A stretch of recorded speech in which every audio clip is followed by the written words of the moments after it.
अफ्रीकी देश नाइजीरिया में एक भीषण हादसा हो गया। यहां पेट्रोल टैंकर में हुए विस्फोट से 100 से ज्यादा लोगों की जान चली गई। वहीं दक्षिण अमेरिकी देश वेनेजुएला में भी भयंकर हादसा हुआ। तेल टर्मिनल में भीषण आग लग गई।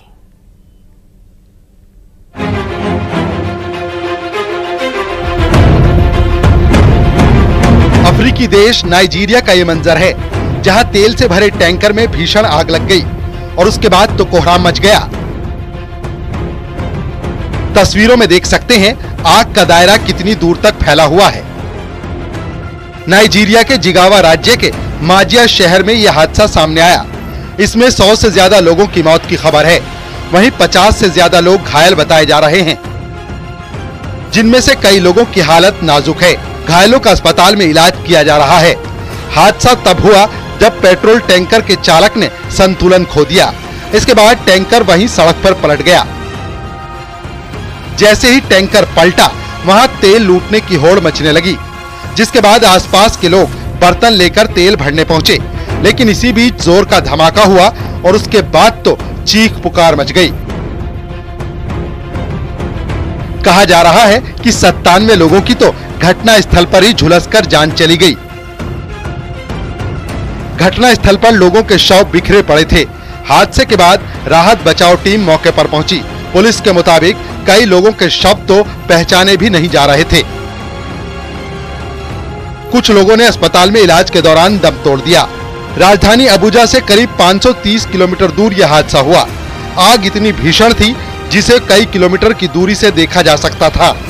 पूरे इलाके में धुआं फैल गया। वहीं दक्षिणी अमेरिकी देश वेनेजुएला में भी भयंकर हादसा हो गया। कैमीबास इलाके में तेल टर्मिनल में भीषण आग लग गई, जिससे 20 से ज्यादा लोग घायल हो गए। हादसे के वक्त तूफान आ रहा था, तभी अचानक 2 धमाकों से इलाका दहल उठा। इसके बाद फायर ब्रिगेड की टीम मौके पर पहुंची। घायलों को अस्पताल ले जाया गया। खराब मौसम के बीच आग पर काबू पाने में काफी दिक्कतें आ रही थी, लेकिन काफी मशक्कत करने के बाद आग पर काबू पाया जा सका। इसमें भी 24 घंटे से ज्यादा का वक्त लग गया।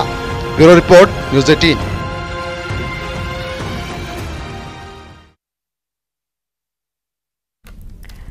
कहीं आपके मोबाइल में भी तो जासूस नहीं, नटवरलाल गैंग अपने शिकार के मोबाइल में पहले जासूस भेजता है, फिर कर देता है बैंक अकाउंट साफ।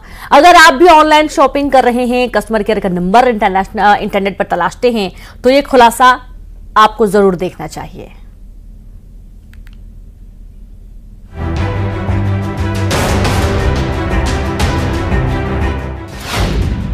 ऐसी लिंक पर क्लिक कर न दे कंगाल। मोबाइल में आया जासूस, ठग के जाल में फंस गए रिटायर्ड जज। 5 मिनट में 1 लाख पार। कहीं आपके मोबाइल में जासूस तो नहीं? साइबर फ्रॉड के शातिर खिलाड़ी कब कहां धमके किस शक्ल में, ये कोई नहीं जानता। हो सकता है ऐसे ठग आपकी फिराक में भी ऑनलाइन जाल बिछाकर बैठे हों कि एक बार आपने गलती की और आपकी इसी गलती से ठग हो जाएगा मालामाल। आप भी ऑनलाइन शॉपिंग करते हैं तो ये खुलासा जरूर देखिए। किसी ऑनलाइन ऑर्डर को कैंसिल करने पर कहीं ऐसा ना हो आपको भी चूना लग जाए।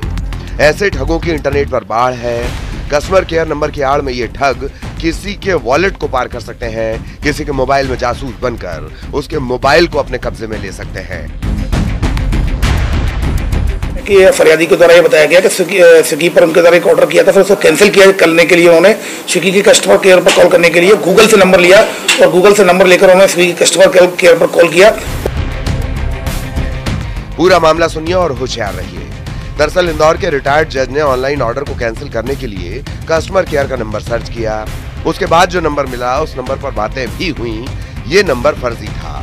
ठग ने रिटायर्ड जज को अपनी बातों के जाल में फंसाया, फिर ये कहा कि एक लिंक भेज रहे हैं सर, बस काम हो जाएगा।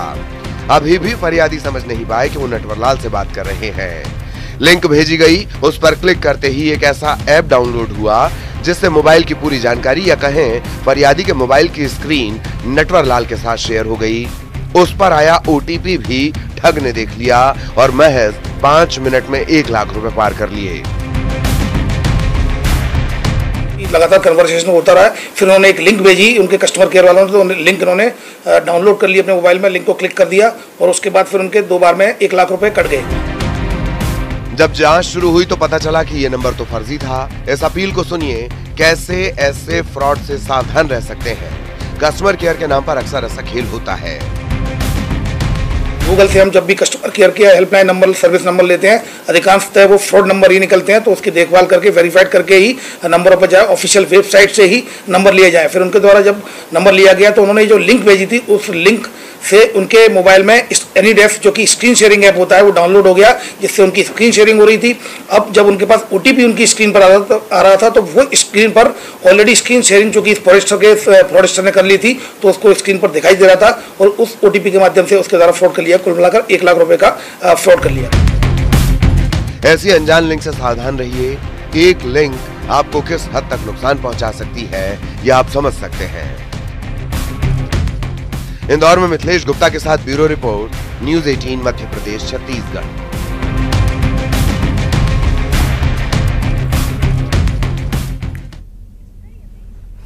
अगर आप भी अपने घर या दुकान पर नौकर रख रहे हैं तो नौकर रखने से पहले जरा सावधान रहिए, जांचें परखें फिर नौकरी पर रखें। 2 शहर में हुई वारदात यही कह रही है।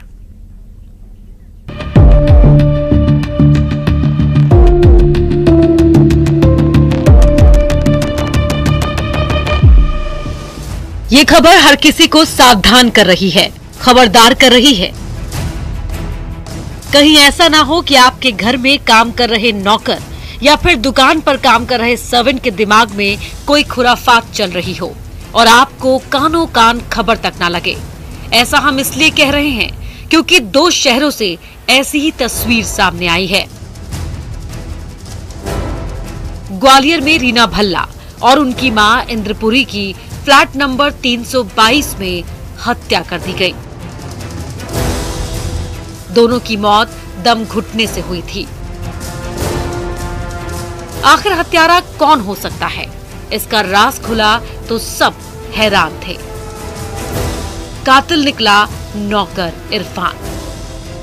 प्राइमरी जो घटना स्थल देखने से जानकारी मिली कि कोई फोर्स एंट्री नहीं है। सामान्यतः वृद्ध महिला अपना ये जो व्यवसाय करते थे होम डिलीवरी का, इस कारण से अपना गेट खोल के ही रखते थे। दोनों महिलाओं के मृत शरीर को देखने लगता था कि स्ट्रैंगुलेट किया गया है। थोड़ा मार्क्स ऑफ स्ट्रगल भी थे वहाँ पे। इनका पोस्टमार्टम कराया गया। पोस्टमार्टम रिपोर्ट में दोनों की मृत्यु स्ट्रैंगुलेशन से होना पाया गया है। इरफान रीना भल्ला के घर काम करता था, उनकी दुकान का भी काम संभालता था। रीना भल्ला की डेली नीड्स की शॉप सोसाइटी में ही थी। इरफान घर और दुकान दोनों का ही काम संभालता था, लेकिन उसने ऐसी हरकत की कि उसे नौकरी से रीना भल्ला ने निकाल दिया।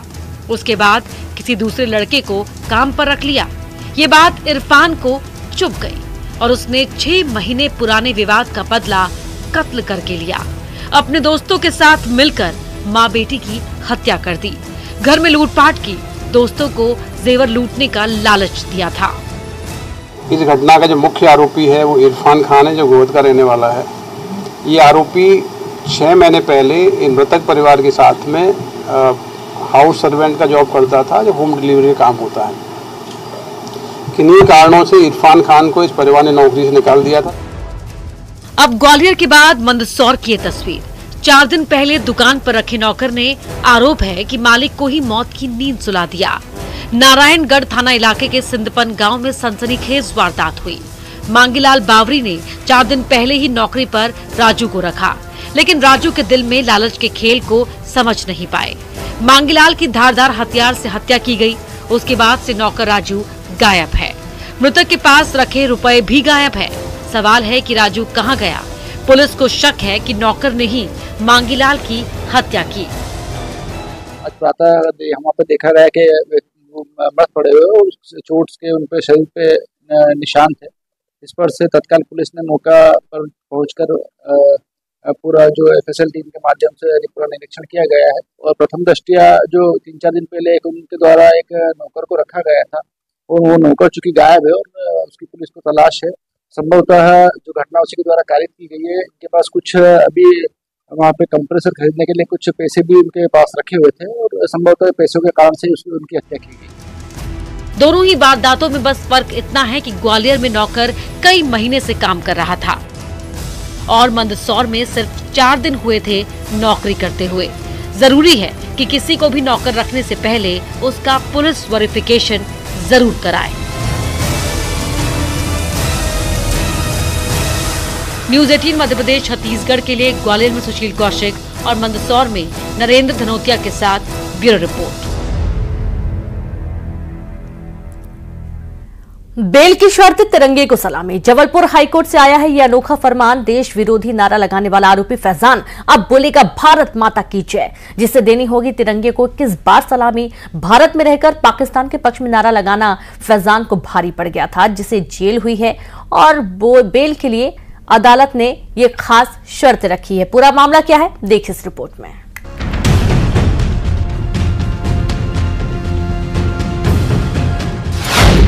पाकिस्तान जिंदाबाद, मिली जेल।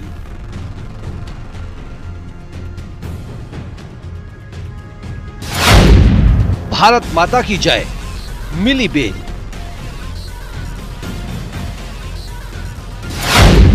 हाईकोर्ट का फरमान, तिरंगे को सलामी देगा फैजान।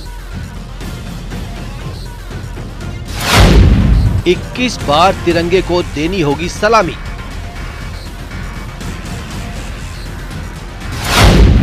एमपी हाईकोर्ट का अनोखा फरमान।